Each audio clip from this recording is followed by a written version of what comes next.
A Love Lost by Amy Brown Botez. Fanny and her mother Christobel had come to loggerheads in the library.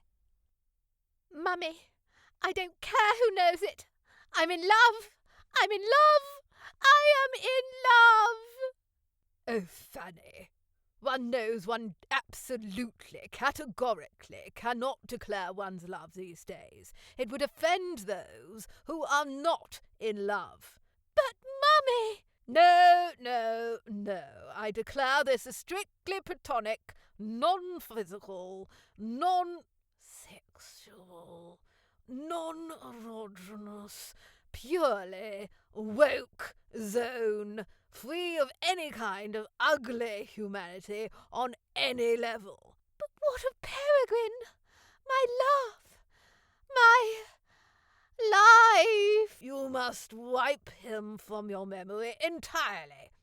Peregrine will have to devote himself to the matters of saving the planet. You must instruct him to give up on his Fanny forever. Can't we go back to the times when one could carve one's name into the old oak tree and enjoy free love and psychedelic drugs with hallucinogenic qualities and let those of puritanical nature go hang? Only in very private company, and certainly you should never attempt to disclose it on the likes of Twitter or Instagram. Think of the scandal. I blame you. Me? Yes, you. You were the one who let me read Roald Dahl, Jane Austen, the Brontes, Shakespeare, all the authors who were ever born before we all became woke. How could you? It was what was done in those days. It was what was expected of you. All of those authors were on the reading list when I sent you off to Rodine. How can you possibly blame me? You should have known it meant that I would fall in love, and now I'm to be ridiculed, thrown down, ripped apart by society.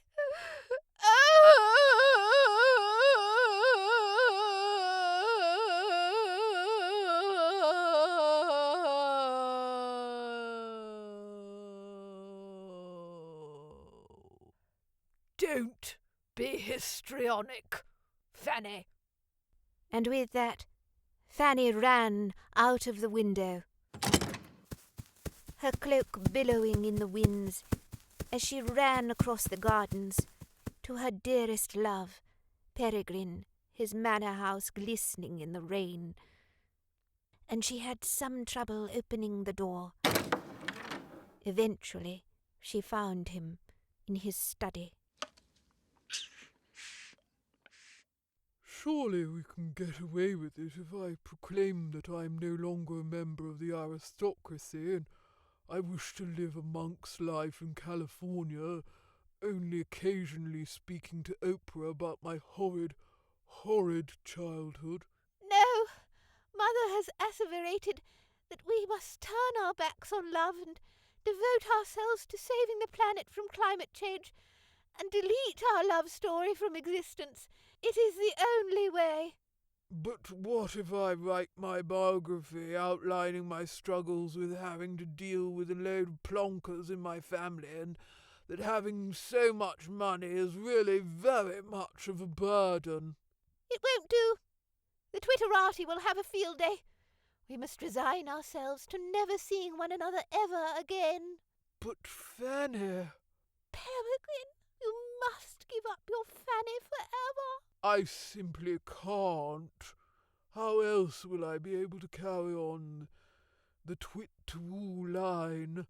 I can't possibly let Shaggers become Sir Twit-to-woo. Shaggers was brought up in the 1970s. His generation are the last to be able to indulge in love. They are our only hope. Their formative years were spent getting drunk and losing their virginity in a field behind the Queen's Head, and no one gave two bally shits.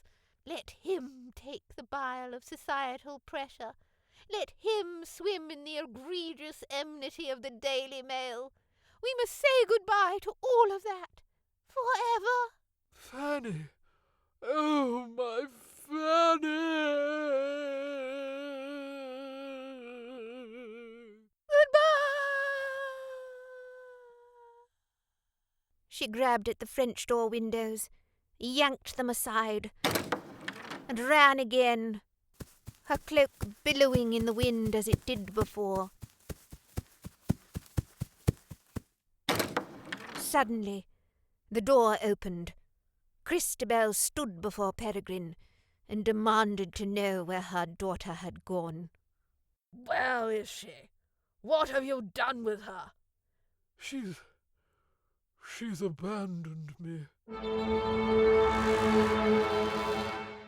Fanny!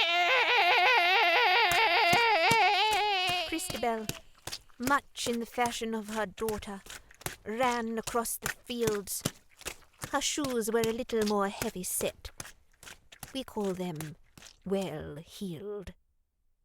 That was the only thing that healed that day, for Fanny and Peregrine were forever parted.